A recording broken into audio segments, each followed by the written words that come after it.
অনেকগুলো ছেলেকে তারা লাঠি দিয়ে মারতেছিল, অনেকগুলো ছেলেকে লাঠি দিয়ে মারতেছিল। পরে আমরা ঢাকা মেডিকেলে চলে আসছি ওখান থেকে। ওরা ওরা ইচ্ছে করে ওরা আমি আমি ব্রিটিশ কাউন্সিলে ওখানে ওখানে লাঠি দিয়ে আমাকে চারপাশ থেকে ঘিরে রাখছে। আমি হাত জোর করে বলতে পারি আমরা চাইলে দেন। আমরা তো ভাত খাইতে ভাত চাই নাই, পুলিশ দাঁড়াই দাঁড়িয়ে সিনেমা দেখতে আসে, সিনেমা হলে টিকিট পাই নাই। আমরা বাংলার মুক্তির জন্য আন্দোলন করছি। আমরা কবি নজরুলের স্টুডেন্ট, আমরা কবি নজরুল জগন্নাথ সবাই একসাথে রওনা করেছি। প্রথমে তাঁতিবাজার পুলিশ আমাদের আটকাইতে চাইছে, ওরা আমাদের আটকাইতে পারে নাই।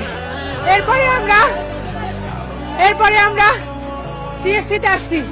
পরে আমাদের ভাইদের করা 71 সূর্য সেনে আটকায় রাখছে। আমরা সেইখানে গেছি ভাইদেরকে আনতে। এরপরে ওরা আমাদের চারদিক থেকে আক্রমণ করছে। আমরা ভিসি চত্বরের ওইখানে আটকা পড়ছি, চারপাশ থেকে ওরা আক্রমণ করছে। আক্রমণ করার পরে তারপর হচ্ছে বাসের পিছনে আমরা পড়ে গেছি আটকা। যখন আমরা আটকা পড়ছি ওরা চারপাশ থেকে ইট মারা শুরু করছে। ইট মারতে মারতে আমার ভাইদেরকে আহত করছে, বোনদেরকে আহত করছে। এরপর যখন ওরা কি করছে, ইচ্ছা করে একটা পাশ ছাইড়া দিছে। একটা পাশ ছাড়ে দিয়ে পুরাটা রাস্তা ওরা বড় বড় লাঠি নিয়ে দাঁড়াইছিল।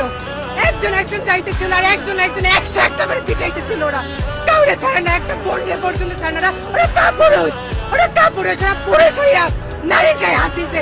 ওরা ছাত্রলীগ না, ওদের কোনো বঙ্গবন্ধুর আদর্শ নাই। ওরা কারা দিয়ে সন্ত্রাস, ওরা সন্ত্রাস। ওদের মধ্যে একটু বিন্দু পরিমাণে ওদেরকে মধ্যে কোনো মানসিকতা নাই। আমার ভাইটা বলতে ছাইরা দেন ভাই, ছাইরা দেন। পিটাইছে ইচ্ছা মতো। ওর পিঠের দাগ দেখলে আপনারা হাত মেরে থাকবেন। আমার ভাইটার পিটাইছে, বলতে ছাইড়ে দেন, হাতটার রক্তটা কাইটে দিতে, আঙুলের রক্তটা। আমার একটা বোন রে কি পরিবারে পিটাইছে, বারবার বলছে ভাই ছাইড়া দেন। কাউরে ছাড়ে না, ওরা একটা মানুষকে ছাড়ে নাই। এই যে ছাড়লো না, কেউ কিচ্ছু বললো না। আমরা যখন হচ্ছে আমরা একটা হলের মধ্যে যে আশ্রয় নিতে চাইলাম, ওখানে কেউ আমাদের আশ্রয় দেয় নাই। একটা ভাইয়ের মাথা থেকে রক্ত পড়তেছিল। ভাই বলছে একটু আশ্রয় দেন, আমার চিকিৎসা লাগবে না, আমার একটু আশ্রয় দেন ভাই।